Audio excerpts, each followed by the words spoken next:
Welcome guys to my tutorial on how to do pixel art on Magma, and I want to make this short to introduce you into the interface. So there is not a lot that you have to know in the beginning. So one thing is we start with P.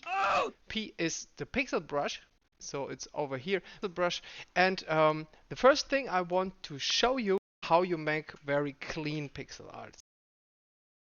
And when I now press shift, you see when I keep pressing shift, I can make lines. When I now press G, when I press G, it's the bucket tool. The bucket tool is over here, paint bucket. And I click in the middle, I'm filling this shape. So this is pretty much everything you have to know in the beginning. And yes, this is something that I use all the time. Thing. It's a rock. I want to make this rock feel a bit more three-dimensional, so I want to give it some edges and some highlights. So this here is an edge, and let's say it's a cracked rock. Here is somewhere a little crack. Crack. So something like this. So this is the pretty easiest way to make very fast progress in pixel art. Let's try to explain you the next thing when you do pixel art and you want to have it more in a realistic render style. I go over here.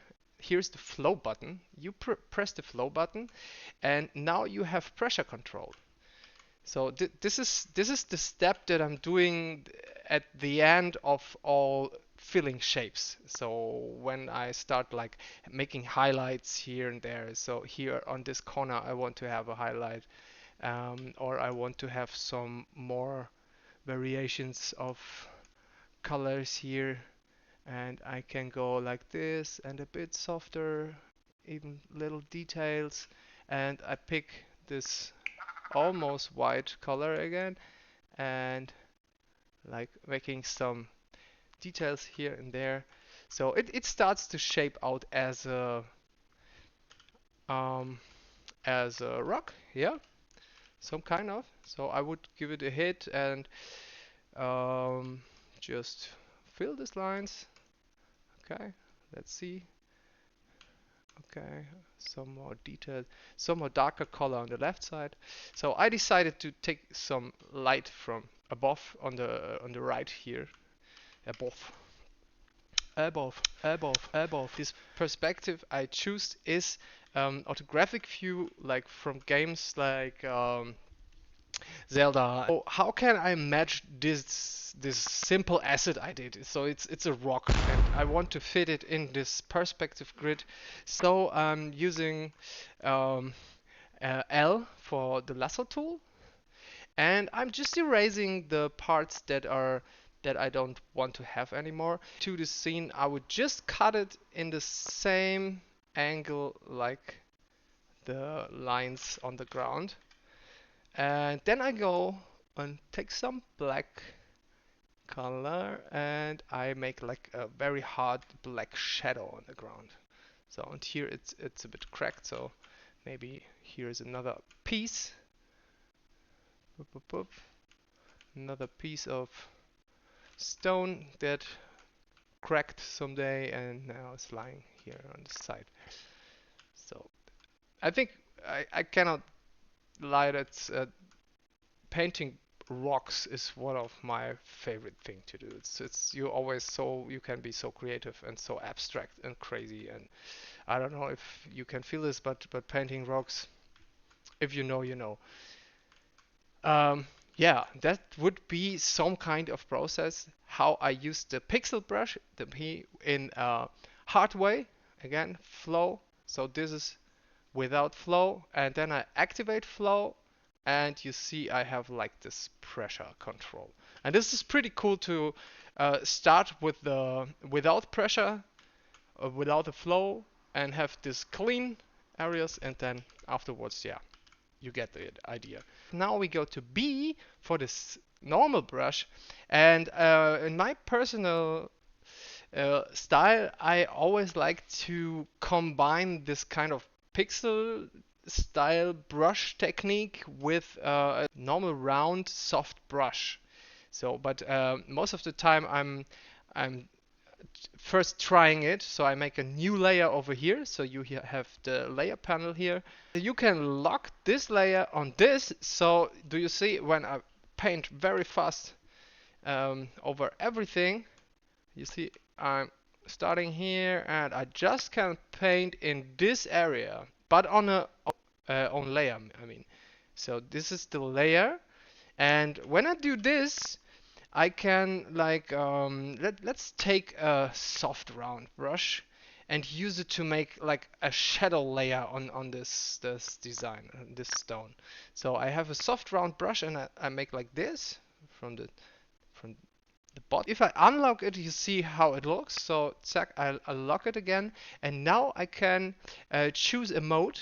So I'm in the normal mode, but normally you can like just play around, find some nice effect that you like. Maybe sometimes you have like happy accidents and something you didn't expect happened, and then you have like a very nice new input for maybe a color variation. Difference color dodge is now making everything glow. Maybe that's cool. And what you also can try, let's say you have this red color now and you like the color dodge mode on this layer, but you want to change the colors. So you go over here, you go into the filters, go to hue, saturation and lightness, and here you just play with the hue and you can just rearrange the colors and say, yeah, maybe I want something more bluish, or maybe some turquoise, or yellowish, or I don't know.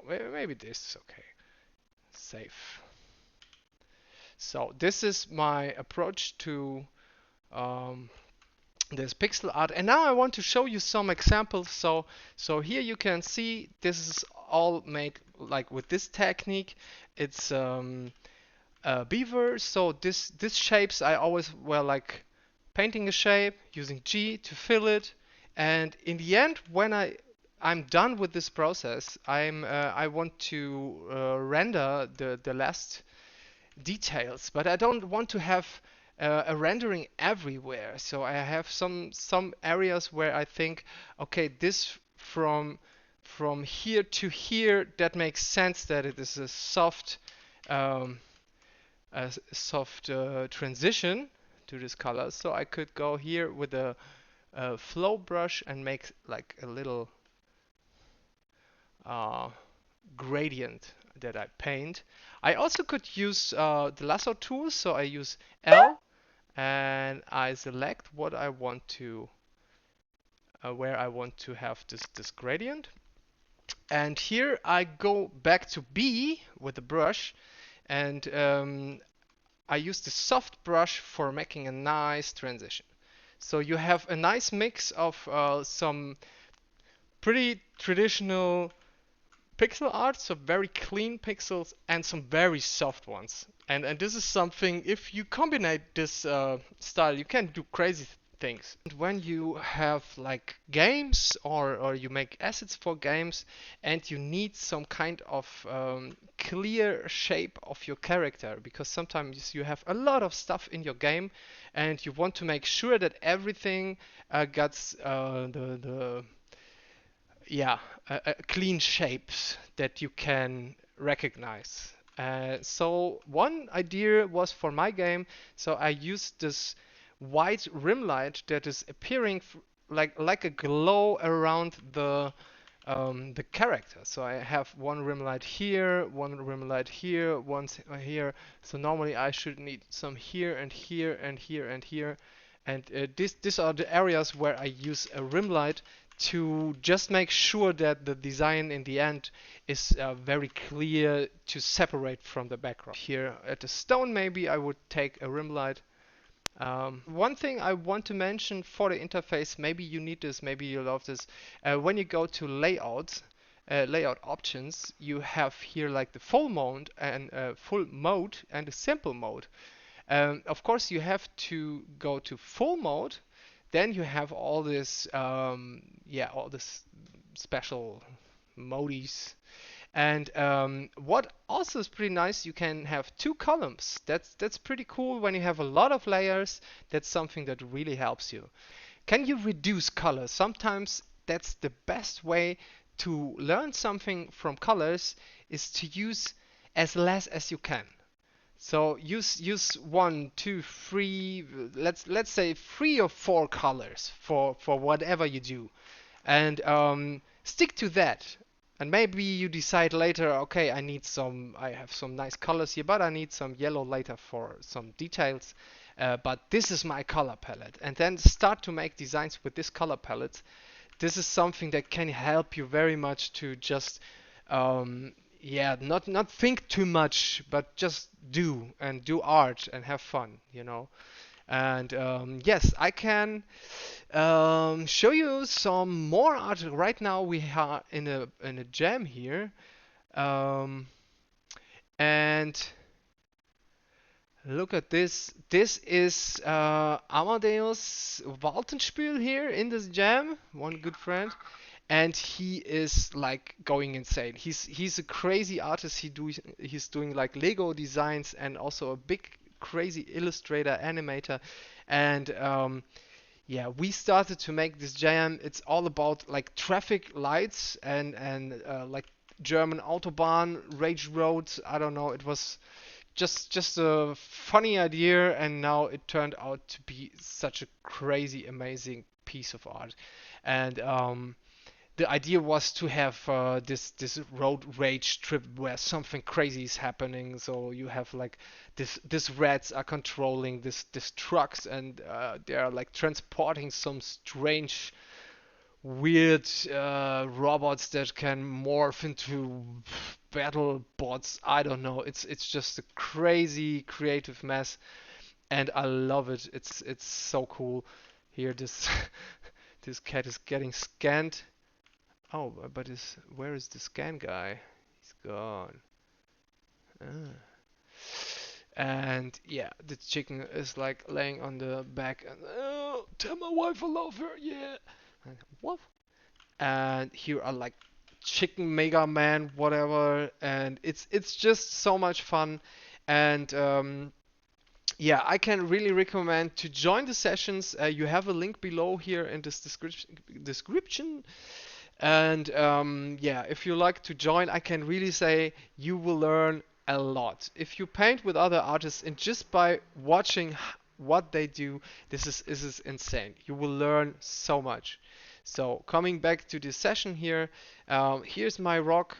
There are like some tools that maybe you will use later. Maybe that's something uh, something you're missing. I don't know. But for me, for pixel art, it's everything I need is P.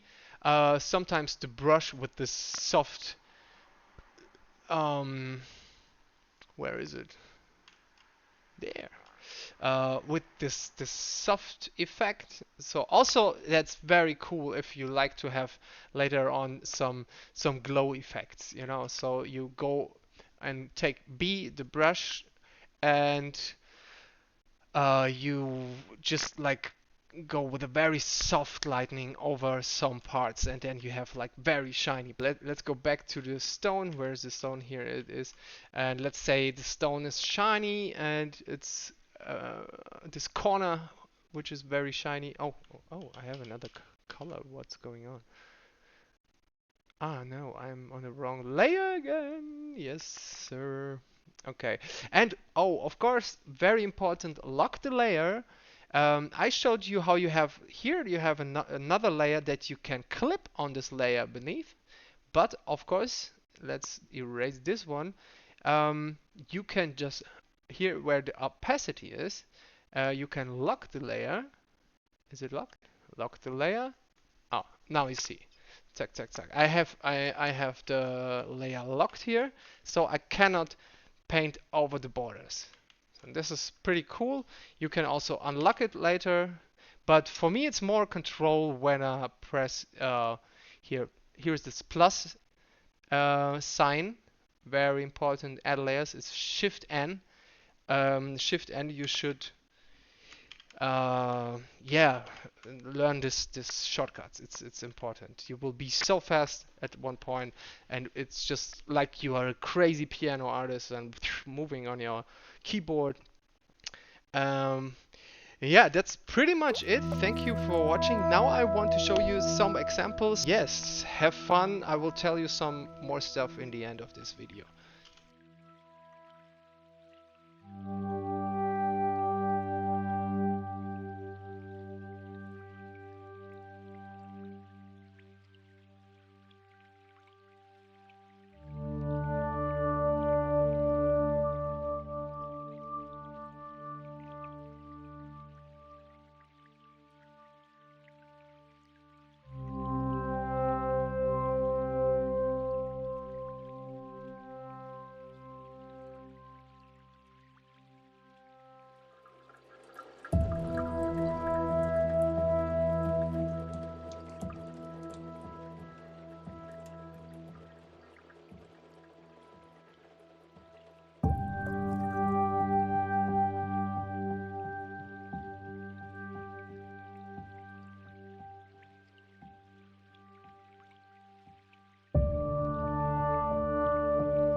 What is the purpose behind the pixel jams, and it's this project. It's called Mask version 1.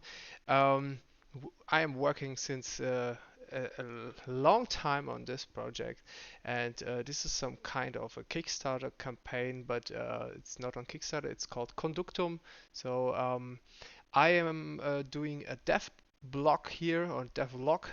Very old concept arts, or how Mask goes 3D, and I had to learn Blender because we decided that our game should be something totally different that we thought. Okay, So nicht gemacht.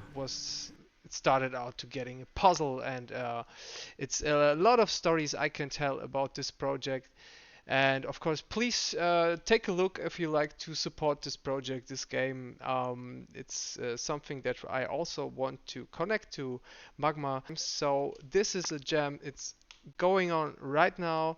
We are painting here with a very good friend of mine, Amadeus Waltenspiel. Jesus, he's man, I can't leave this guy alone for 5 minutes. It's so awesome. I love it. Oh, where's my layer? I love it. Yes, I love it. I love it. I love it. That's so cool. Amadeus, you. Oh shit, what's going on here? So these are the pixel jams we are doing. Amadeus right now is doing the Blue Dog Police Squad, and they're fighting against the German Rooster Chicken Ninja. I don't know what. And there are some more crazy things going on here. I think here is a whole fight going on.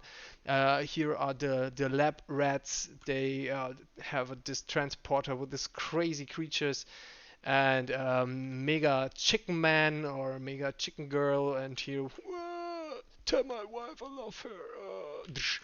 And yeah, we have all kind of different crazy jams, and had like this toxic lava froggy caves with this crazy frog brothers who are fighting in the underground with some graffiti battles.